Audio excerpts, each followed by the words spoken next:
Yo, what's up, everybody? How you doing? This is your Coach Renz, and today we're going to dig into the crates based on a message that somebody had wrote. This man, Phantom Shenanigans, had wrote on my video why Josephus is not a credible source for a historical Jesus. And I'm going to warn you, I'm going to bust his chops a little bit because one, he does something that's very irritating to me. He does not use logical thinking, but number two, he didn't listen to my entire video before he decided to start writing. If he did, he didn't comprehend because he asked some questions that I simply answered in the video, made statements of in the video, and that is infuriating to me. Like, listen to the whole thing first.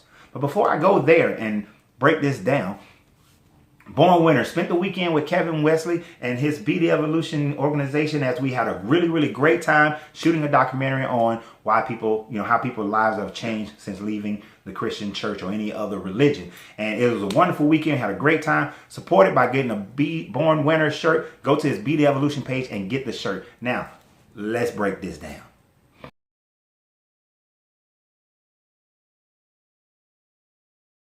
So what's up, everybody? This is your Coach Renz. I want to thank everybody for being here, all my subscribers, everybody on Patreon, everybody on Facebook, YouTube, Instagram, everything. Thank you very much. Appreciate all you guys. Please continue to support the channel or even support my other business at CoachRenz.com and Uncle Renz Popcorn. Appreciate you guys 100%. Now, digging into these crates. I got to tell you, there are a couple of things that we got to get into a concept in our minds before we start writing stuff. One, listen to the entire video, listen to the whole statement and think it through first before you write.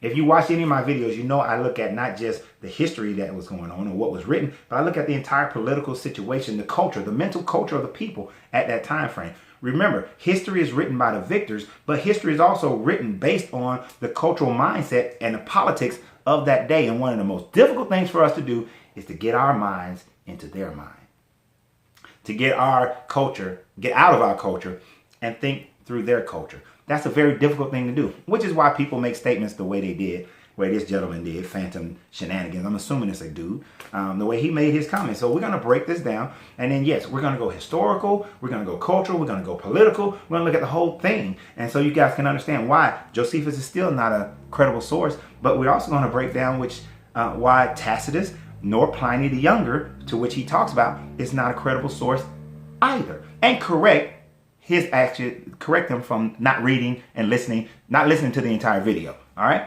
So I'm going to read you guys his statement. This video is going to be a little long, so I want you to buckle up, get your notepad out, because it's going to be historical, a lot of information as well. Now, Phantom Shenanigans said, and some of it I'm not going to read all of it to you because it'll mess up the flow of when I actually get into these other people's stuff. So he said, Roman historian Tacitus places Christian persecution under Emperor Nero in AD 64, well before the destruction of Jerusalem. Tacitus even calls the Christian movement an immense multitude. Then he writes a little bit of what Tacitus had wrote. A little bit, a paragraph. Instead of the entire thing. We're going to go over the entire thing and all the political stuff around it and the history around it. Then he continues, so if Christianity was a Roman conspiracy, then why would Tacitus, a Roman historian, claim that Christianity existed in AD 64? And more importantly, why would the Roman Emperor Nero persecute Christians in this way? If Rome was actually trying to support Christianity, Tacitus isn't the only. And this is funny, yeah, you write that. This is so funny.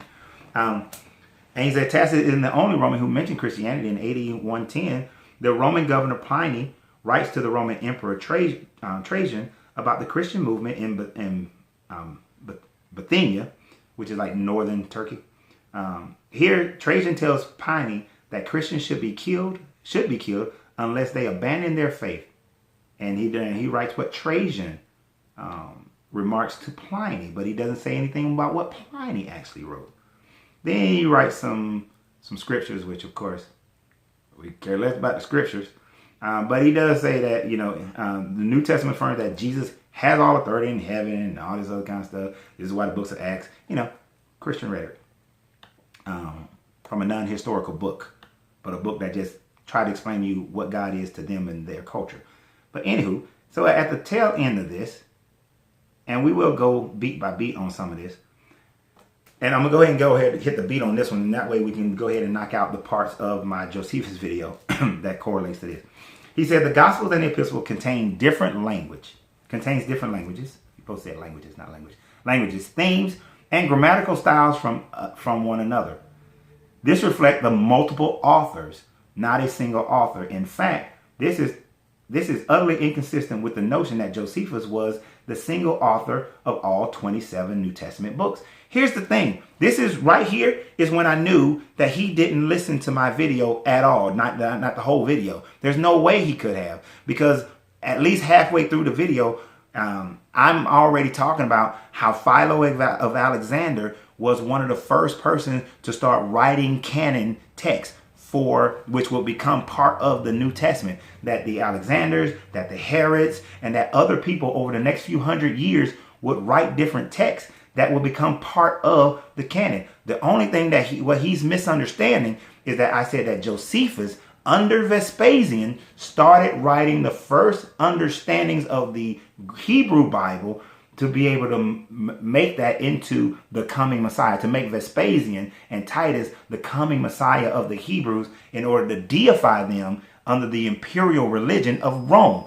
He's taken that little piece that I said about Josephus beginning the writing to say that I said he wrote all 27 books. That's stupid. That's ludicrous. We know that many of the books were written after he died.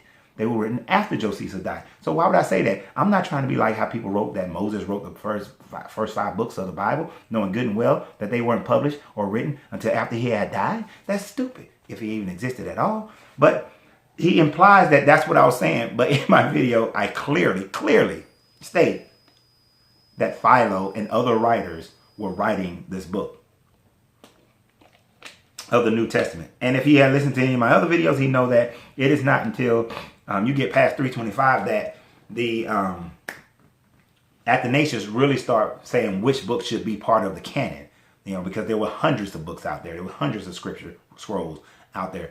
So evidently you don't listen. You already came into it with a made up mind. And that's your downfall right there. Then he says, Jewish traditions were non-violent. This man does not know history at all. There were 4 veins. Okay, wait a minute. So he said that Jewish traditions were non-violent. There were 4 veins of Judaism in the first century: Pharisees, Sadducees, Essenes, and Zealots. All right. After Janneus crucified 800 Pharisees, the Pharisees became apolitical. Likewise, the Sadducees were largely scholars, secular, working alongside Rome, and the Essenes lived in Jerusalem in Quorum. Therefore, the only remaining groups were the Zealot party and the militaristics. I thought he said that they were nonviolent. Yeah. But even to suggest that they were nonviolent is still incorrect. They were violent when needed be. It didn't matter, because you got to understand, Josephus was a Sadducee. He was either a Sadducee or a Pharisee. But he was a Sadducee or a Pharisee, but he led the Galilean revolt against Vespasian and Titus. Yet he claims that they were non-violent, even though Josephus led the revolt at Galilee that began Titus and Vespasian's campaign in Judea at the behest of Nero. We'll get back to that later. You see what I'm saying by you're not listening to my video? That you're not understanding history? No way whatsoever. All right. He said that the Pharisees waited for God to overthrow Rome. And I guess they were waiting on a miracle. They were waiting on a warrior to come and overthrow Rome. The Sadducees became wealthy off of Rome. The Essenes, which is why I think this Josephus was a Sadducee. Excuse the cough, y'all. The Essenes withdrew from Rome. Right? They lived up in the mountains. And the Zealots wanted to war with Rome. Yes, they did. Thus, if Rome wanted to invent a passive Jewish theology, they had 3 out of 4 groups to choose from. Why invent a new one which would be unfamiliar to the traditional Jews? As I said in my video, the problem that Nero and all the Judeo-Claudians had with the Rome and had with the Jewish people and created the uprising is because, 1, they didn't understand their Sabbath day. That's 1. 2, in the Roman Empire, they let you have your religion, but you must put a statue of Caesar in your holiest of holies, and you must pay tribute to it once a year. None of the Jewish people, no matter what sect, would do this. And they would raise holy high hell and fight and have uprisings and have revolts and these sorts of things. This was such a common thing in the Roman Empire that Nero, who had seen Vespasian subjugate and destroy the Druids as in northern France and the British out, asked him to come down and do the same thing to the Jewish people, because the main job of the Roman Empire is to keep Rome secure, keep Rome as one. And you obviously missed all of that in my video. All that I had talked about, you missed it. I broke all that down in my video, why Josephus is not a credible source for a historical Jesus. But you weren't listening. Now, the other thing that people don't do, and this is, I got to take a little break to break this down from the line of thought here, is that we don't use what I have taught you guys over and over again called the Trivium. All right, let me give you a brief understanding of it. And maybe Fandom Shenanigans can get this in his mind and be able to understand something here. Because if you use this, then maybe you'll stop making these little comments and nitpicking what fits your paradigm, fits your narrative, fits your paradigm. So it's called the Trivium. Look it up. The Trivium consists of 3 parts that creates logical thinking, that creates critical thinking, I should say. All right. It is called, it is logic, understanding, and rhetoric. All right. In all situations, when it comes to thinking and making a decision and how you should contemplate something, logic first, get all the facts, input, get all your facts. Then you take all that facts and then you bring in understanding, putting all the facts together to see how they fit, how they mold. That's why I say in my videos, we don't just look at, this is what Tacitus said. Who the hell was Tacitus? What's Tacitus' story? What's his political angle? When was he born? When did he write this? When did he write that? Who was his allegiances to? What was going on in society at the time? What was the culture? Who was Pliny? What was his same scenario? What were all the things surrounding him? Take all that together. And when you take all that together, you get a line of thought, a better indication. If you don't know the author, then you don't know what you're reading. And that's where we get our rhetoric, our wisdom from. So facts, understanding of the facts, put it into practice, you gain wisdom. It's called the Trivium. Try it sometime. It might be a benefit to you, especially before you write me some mess on my videos. Now, usually, y'all know, I ain't trying to get in arguments with people because I don't have time for that. I'm only here, and I didn't say this earlier, y'all know that I'm here for the ones who have decided that they don't want to have a part in that. All right? So these breakdowns are really to help them. It's not to argue, because that's why I don't do debates no more. It's a waste of time to go in circles with people who lack the ability to use the Trivium, who lack critical thinking. Can't deal with that. Makes no sense to me. It's a waste of my life and time. And guess what? I cannot waste my life nor my time on anybody. So let's get down into this. Although I wanted to talk about Pliny first, we're going to go ahead and talk about Tacitus. All right. So he writes that Tacitus places Christian persecution under Emperor Nero in AD 64, well before the destruction of Jerusalem. We know that the destruction of Jerusalem occurred in 70 AD. That is very well accepted, written in the Annals of Titus.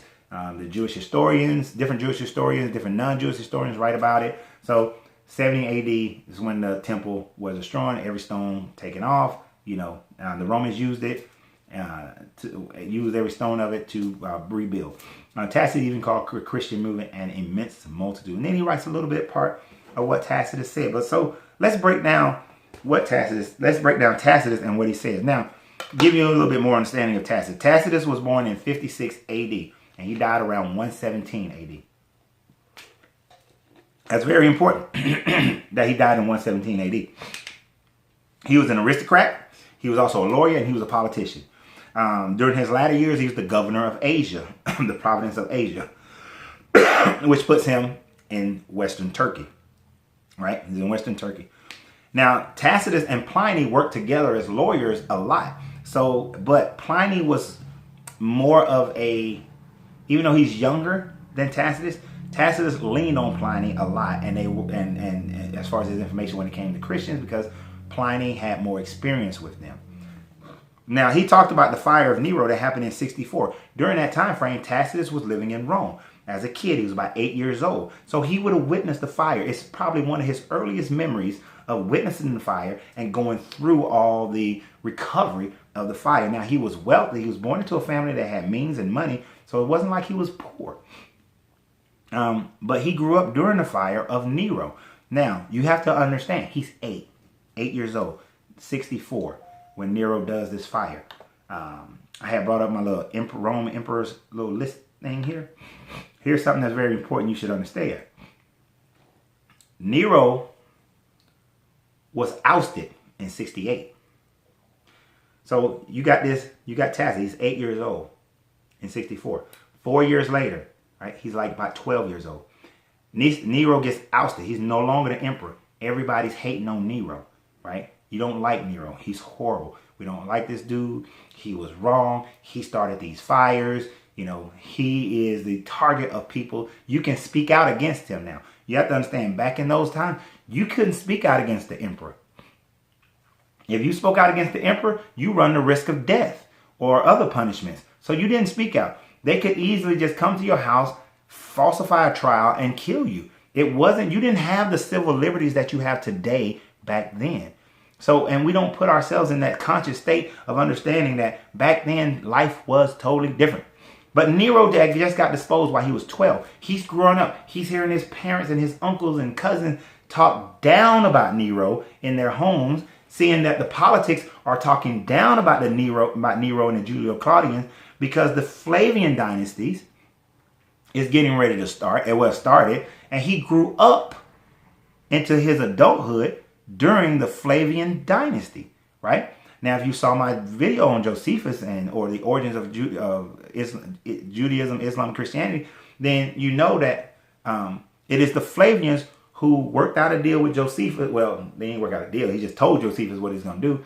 And Josephus started understanding teaching the Romans the Jewish prophecies of a Messiah, correlated that with the annals of Titus, wrote about it in Rome so that Vespasian can become not only emperor, but could become a god in the Roman pantheon.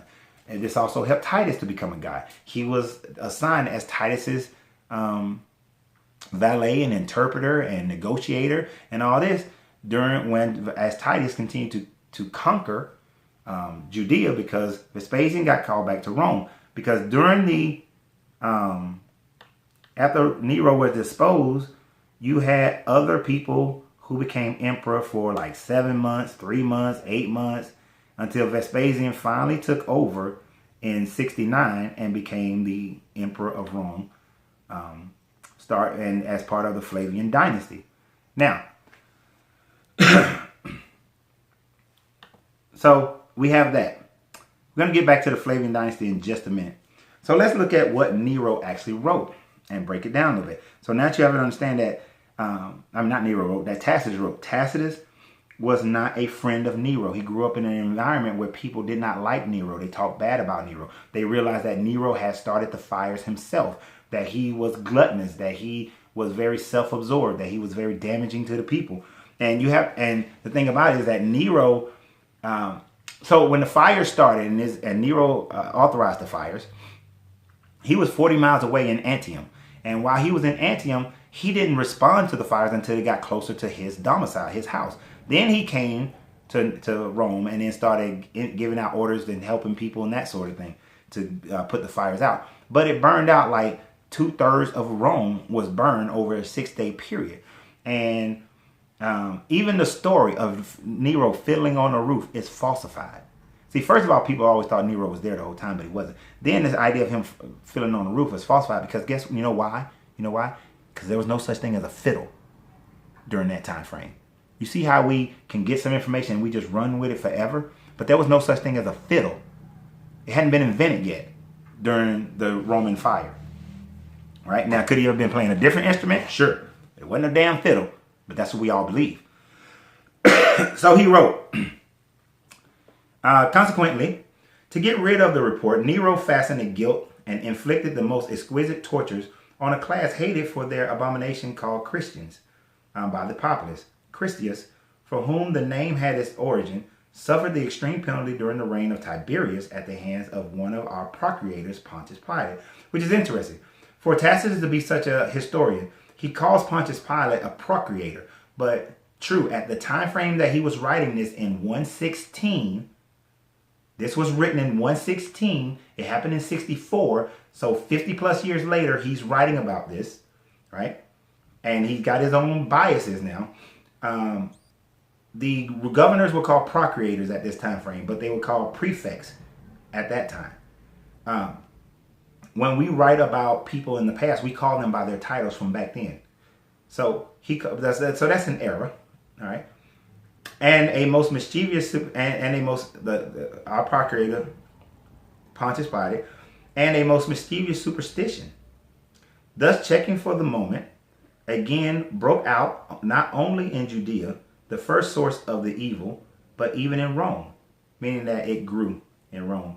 That all evil things come to Rome, where all things hideous and shameful of every part of the world find their center and become popular. Accordingly, an arrest was first made by all who pleaded guilty to being Christians, that is. Then, upon their information, an immense multitude was convicted, not so much of the crime of firing the city as of hatred against mankind. Mockery every sort was added to their depths, covered with the skins of beasts. They were torn by dogs and perished, and were nailed to crosses, or were doomed to be flames and burnt to serve as nightly illuminations when daylight had expired. Nero offered his gardens for the spectacle and was exhibiting a show in the circus while he mingled with the people in the dress of a charioteer or stood aloft in a car, on a car. Hence, even for criminals who deserve extreme and exemplary punishment, there arose a feeling of compassion, for it was not, as it seemed, for the public good, but the glut of a man's cruelty that they were being destroyed. Okay, you got to understand a few things here. First of all, the world has went with the fact that Nero blames Christian. Here's the thing about that. Tacitus is the only historian to write that. Pliny was around at the same time. He never wrote that. He never wrote that. Plus, Tacitus is writing this 50 plus years later. Now, if he's writing this 50 plus years later, there are fewer and fewer eyewitnesses to those events. And no one else wrote about this, right? No one. Josephus was alive during this time frame, and he didn't write that Nero burned Christians as candlelight. He didn't write that. No other historian writes this. Only Tacitus writes this with Pliny. 200 plus, almost 300 letters of Pliny has been preserved, and he never writes that.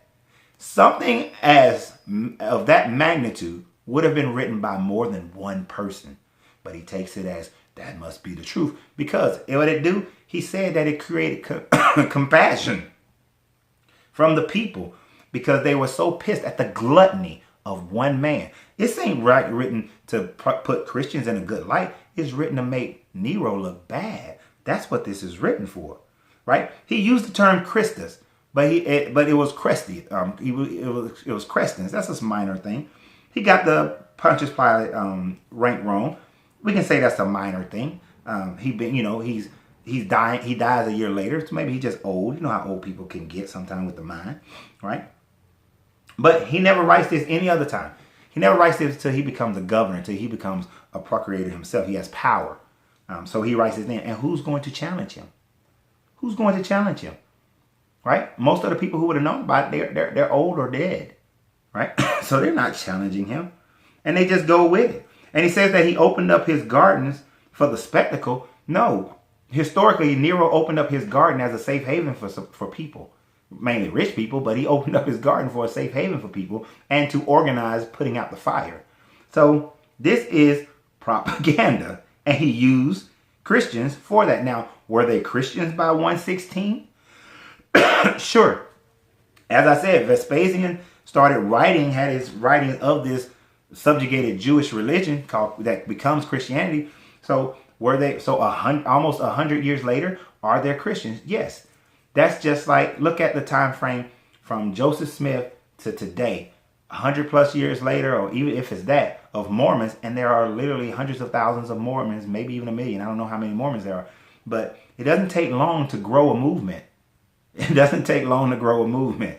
And if the emperor of Rome had his scribe, Josephus, write it, it's really not going to take long because it's going to be approved by the emperor.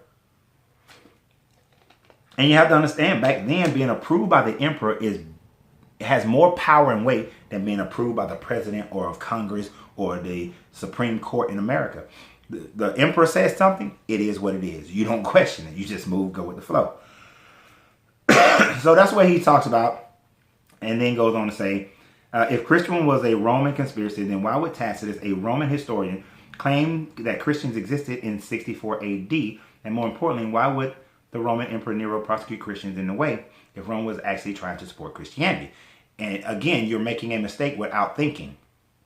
The first part, Tacitus saying that Christianity existed in 64. As I said, Vespasian backdated the writings of the Jewish character to be around 0 to 30 AD, even though it wasn't written until around 50, 60, 70 AD. Is when Josephus first started writing for Vespasian. So therefore, by the time you're looking at a story that's been backdated, so of course you think that there were Christians back then. You think there were Christians back then, but there weren't, right? There weren't really Christians. It was a very, very tiny movement back then because it was just being written about. And yes, they were written about in Rome. So the first disbursement of it is being dispersed in Rome. It's being dispersed in Judea. So you're going to have some believers in there. Some believers. And even though he says an immense multitude, that is all to garner sympathy for the people and to show how evil Nero was. And he said, more importantly, why would the Roman Emperor Nero persecute Christians in this way if Rome was actually trying to support Christianity? Okay, first of all, Rome didn't start supporting Christianity until 318. All right, when the Edict of Milan was written, and written well an edict, it was more like a presidential order. But when that was written in 318, that's when Rome started saying, "We'll accept Christianity." And understand, Rome only cared about the Christians they didn't mind the Christians who paid taxes. They didn't mind the Christians who gave due unto Caesar. It is the ones who would not bow down to the statue, who would not pay tribute, right? And we're going to learn a little bit later, when we talk about Pliny, the other reason why they had problems with Christians. But it wasn't just Christians; it was all kind of people. So that wasn't the case. Nero wasn't trying to support Christians. So of course, if it was a true story, which I don't believe it was, and this information doesn't validate that it was. Because it's not corroborated by anybody else of the day but one dude. And that's like if I wrote about Martin Luther King today and nobody else wrote about him, and I told a story about Martin Luther King, something that he was slapping people at meetings and he was doing all this. If I'm the only one writing that and 2,000 years later you accept that, you wouldn't accept that. People shouldn't accept me being the only person writing and nobody else corroborating. If I was a certified historian, because remember, these guys they didn't go to a school to be a historian. They just start writing stuff, right? And study, which is what anybody should do. But this guy being a historian, and you also saw that in the Roman mindset, those who know antiquity are held to a loftier esteem, right? So being a historian on top of being a lawyer and a politician was something of an aristocratic thing to do. It's kind of like drinking wine. Aristocrats drink wine. They drink 200-year-old scotch, things like that. So being a historian to the Romans was also a sign of your intelligence and your aristocratic levels of being. So Nero would not have been supporting Christians. Nero didn't support nobody. He just really supported himself, right? So that part shows you're not thinking and you don't know your history. And you don't even know the history of the people of that day, all right? Now he gets into my favorite. This is the one that a lot of them like to throw out there. They love throwing out Pliny, right? Because he said that Tacitus isn't the only Roman to mention Christianity.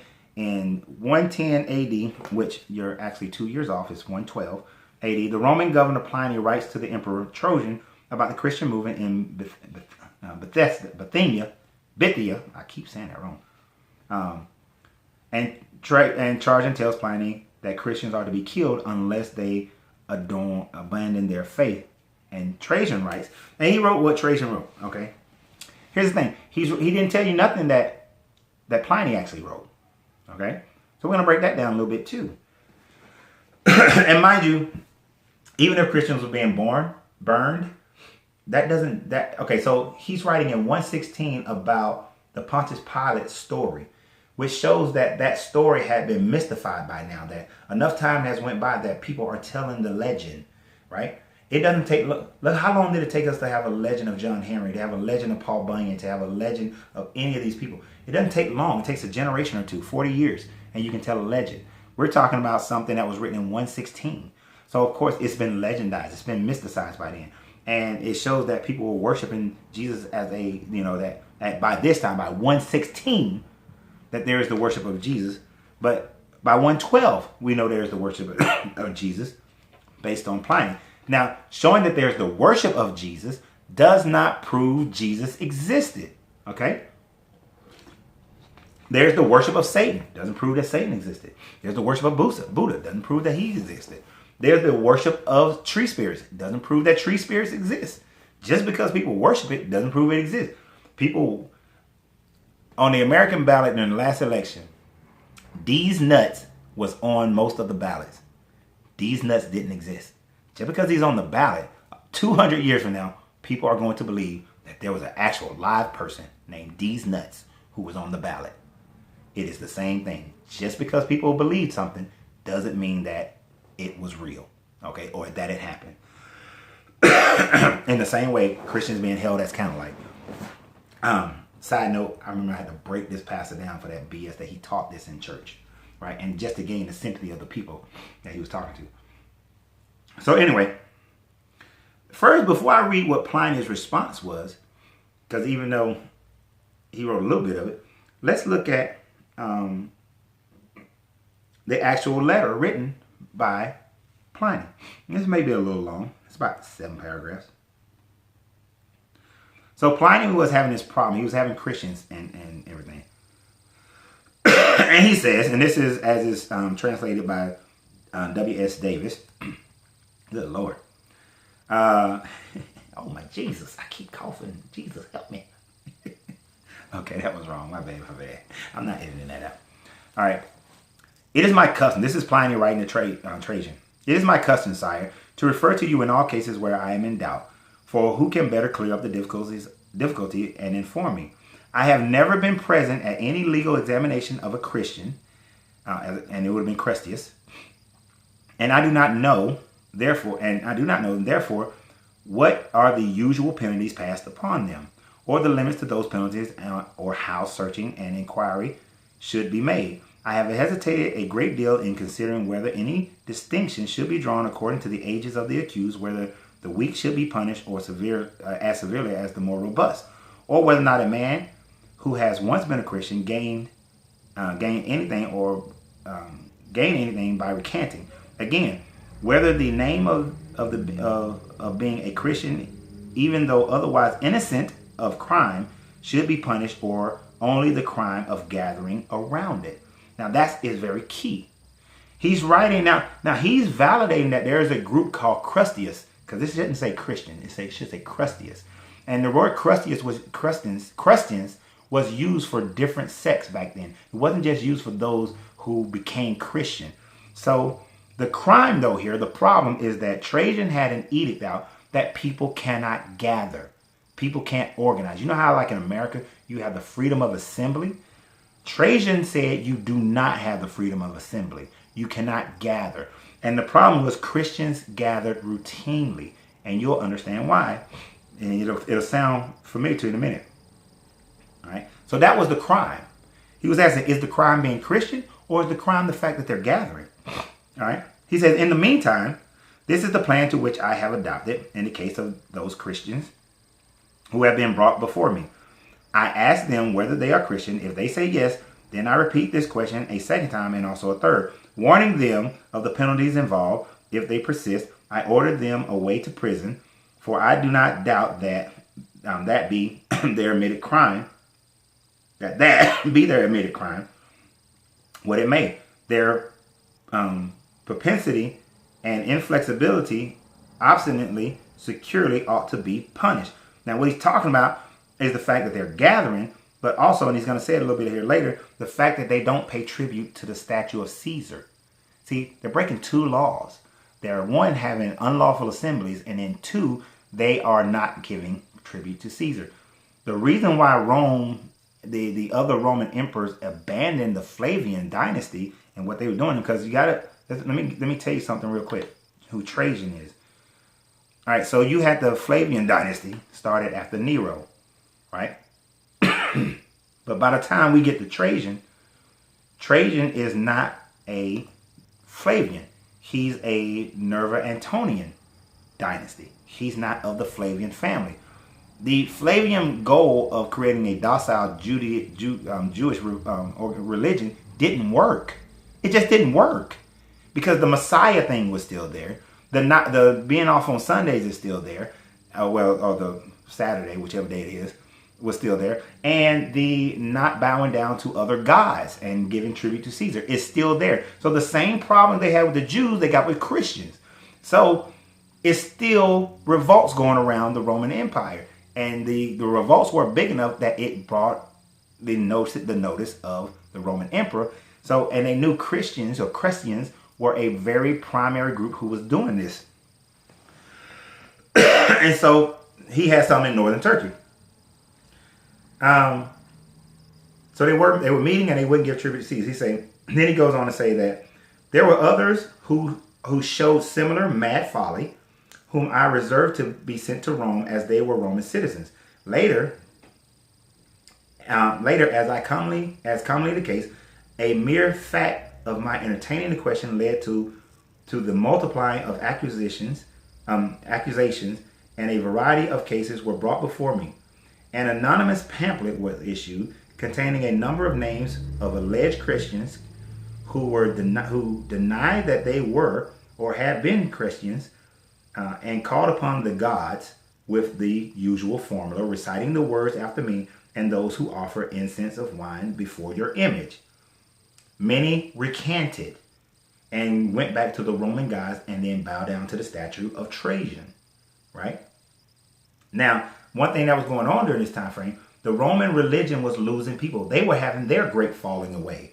But when Pliny was doing this in his area of west northern Turkey, they were coming back to the Roman religion. All right, which I had offered to be brought before this forward for this purpose, along with the regular statues of the god. All such I considered acquitted, especially as they cursed the name of Christ, which is said bona fide Christians cannot be induced to do. So some people didn't do it. Some people did die in this believing in this thing. They died believing in something that they couldn't prove nor had ever seen or anything like that. But many of them did not. They recanted, right? Oh yeah, and you notice early on he had a problem with, do I punish the children the same way as an old person, the weak, the same way as the strong? He says, still others there were, whose names were supplied by an informer.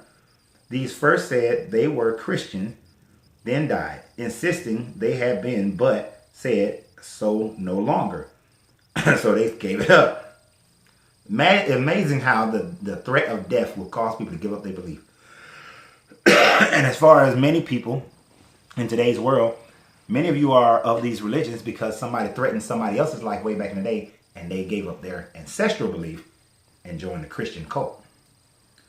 Some of them having recanted many years ago and more than one full 20 years back.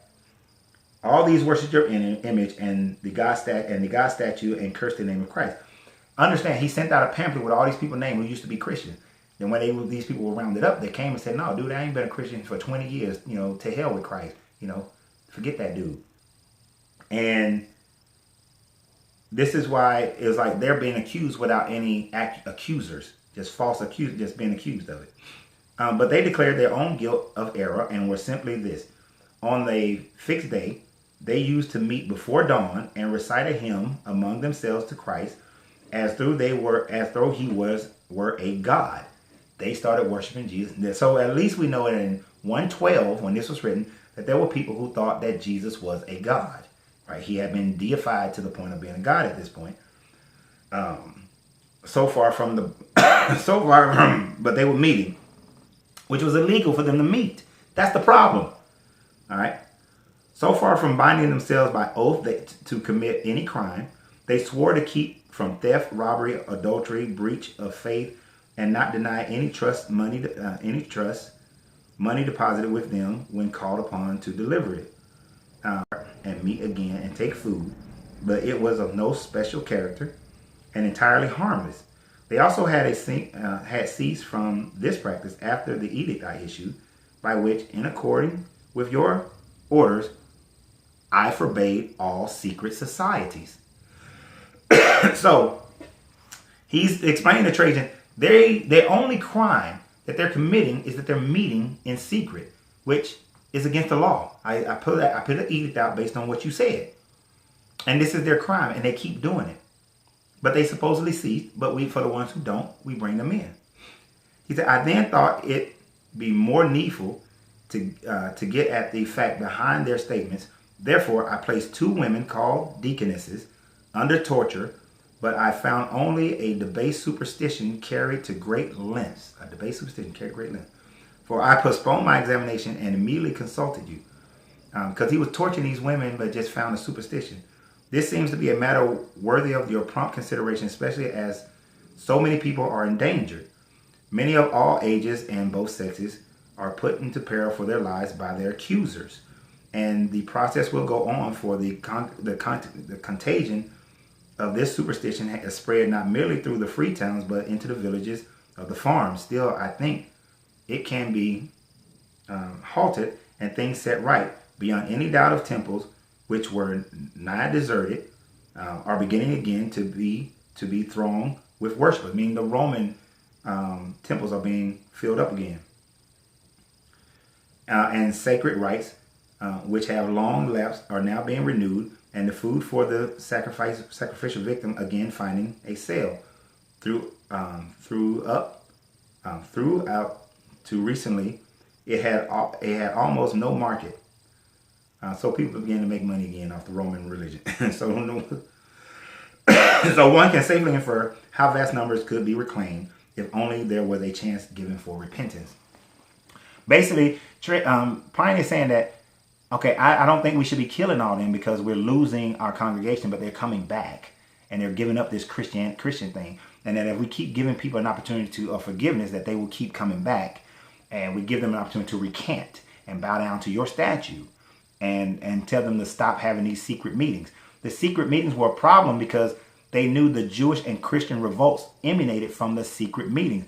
And these revolts were happening throughout the Roman Empire. So a solution was being sought. And Trajan just writes back to him and said that, hey, your way of doing things is good. That's the way you should do it. You shouldn't falsely accuse people. If somebody recants, then they should be, they shouldn't be put to death. But if they don't recant, kill that fool. All right. So, does this mean that people worship Jesus around 112? Yeah. Does that prove a historical Jesus? No, it does not. All it means is that a Roman governor was having some problems with people following the rules. And because they had problems following the rules, he had to make an example. In the same way, when Utah applied for statehood in America, they were told by the American government, who was Christian oriented, you have to give up polygamy. And so the Mormons changed their religion against polygamy for the most part. There's a few sects still out there that still practice it, that never gave it up. But they changed it for statehood. And then when Jimmy Carter threatened to take away their 501c3 because they wouldn't allow black people to become priests, and they still taught a message that black people can't go into heaven unless they go as servants, they changed their religion again. Religion doesn't change the culture. The culture changes religion. And that's what happens over and over again. You're basing your argument on two people, and you didn't even listen to my entire video. So, Pliny, he was born in 61 AD and he died in 113 AD. And he was a governor, he was a lawyer, he was a politician over Bithynia. And he was associated with Tacitus. He taught Tacitus. They governed at the same time One in northern, one in the west. They were right there together. So they cooperated. And there are many letters that show Tacitus asking Pliny about Christians and finding out about Christians. Pliny never actually dealt with Christians. He learned it all from Tacitus. So in this video, you know, really, before you question stuff, before you come out and you make your statement, please go and read and listen to the whole video. Go and understand the history of something before you start talking about it. You're taking what Tacitus said as the gospel truth, not realizing that Tacitus hated Nero. He hated the Julio-Claudians. His house was burned down as a young kid. He watched the city burn. He watched people die as an 8-year-old. That evidently created trauma and scarring him. He's listened to family members dog out Nero. He goes through a whole nother dynasty of Roman emperors that didn't make it. You know, he goes through not a dynasty, but he goes through several emperors who were the emperor for a month, 7 months, 8 months before Vespasian takes over, right? And he politically grows up during the time of Vespasian. So he would have known about Christians because Vespasian is talking about it. You know, Vespasian came in around 69 AD. His son Titus from 69 to 79 AD. So he's growing up as a young man, hearing about creating Christianity, about how the revolts that's going on in Judea through Titus, right? And, you know, through Domitian. And yeah, there was some persecuting of Christians, but it was the ones who were revolting, who believed that their Messiah had came, and those who were still waiting on their Messiah, you know. So it was a lot of that going on during that time frame. And so he was biased. Tacitus was biased. You gain favor with the Flavians if you dog out the Claudians. So you dogging out Nero got you favor with Vespasian, and he's cozying up to these people. He's going through his years of being a lawyer, so he's writing in favor of them. Now he's 116, and even though you have you have Trajan, who's the emperor, who was still close to the Flavians. He was from a different dynasty, but close to the Flavians. He's still endearing himself to the thought process of the Judeo-Claudian, the Flavians towards the Judeo-Claudians. So he's completely biased. And Pliny is just saying, like, look, I got these people who believe in this. It's a crazy superstition, but some of them do. But I don't think we should kill all of them if they recant. And evidently, many of them recanted at the threat of death. At the threat of death. You don't take those things into account when you make your statements, nor when you believe these things, that these people became Christian because they were going to get killed. Their families are going to get killed, murdered. In the same way, if America turned into a militia state right now, and they came to you, as your book says, and think about it, your book easily talks about this in Revelation because they've seen it happen. They've seen it happen where worship the Antichrist? No, pow, kill you, guillotine, whatever. And think about it, that's funny. How do you choose the guillotine for Revelations? How do you choose the guillotine? That was invented much later, right? Much later. So, but it's the guillotine. Y'all funny like that. But if the state came and they start pointing guns and they start killing Christians and saying you are going to convert over to Islam and we're going to kill you, yeah, there'll be some people who wouldn't do it. Just like Pliny said that he had people who wouldn't do it, but there'll be a lot of people who do. A lot of people convert back over. A lot of people go back that direction. Just like in Haiti, there's a lot of people who turn to Christianity because when the Roman Catholics came back down there and the Protestant came back down, the Lutheran came back down to Haiti, and they said, you step away from that voodoo and we'll give you food. Step away from that, your African ancestry, your Ifa, and we'll give you education. You step away from that and we'll give you medicine. You come and become Christian again and we'll take care of you. We'll give you a roof over your head, food in your belly, clothes on your back. Many Haitians converted back over to Christianity. From 1804 up until today, they convert back over because they're saying that you can't eat. You're going to get sick and die. If you get sick, we're not going to give you medicine. If you want to have better education, to make a better life for your family, you got to convert because you can't come to our school unless you're Christian. It's the same thing. It's a mental warfare, a mental game that you play. You take away the basic needs of people and say that if you want these basic needs, like breathing, you got to convert to my religion. That's what that was going on with Pliny. That's what, and of course Tacitus had his problem, but that's what Pliny was talking about, because they couldn't meet in secret, and there was still revolts going on all over the kingdom. And to reiterate, it is not until 318 before Rome starts supporting Christianity. Before that, Rome had a problem with it because they wouldn't worship Caesar, and they kept meeting in secret, and they kept revolting. Not all of them, but many of them kept revolting. So before you challenge me, and usually I don't even bother with this kind of stuff, but this was a great way to teach about these so-called historians. Before you challenge me, please, please, please go do more research. But more than that, use the Trivium. You gotta think. Take all the facts, all the things that surround what was going on, the politics, the culture, all those things. Put it all into your thought process of those facts. And then use wisdom. Come back with a better rhetoric. Come back with an understanding.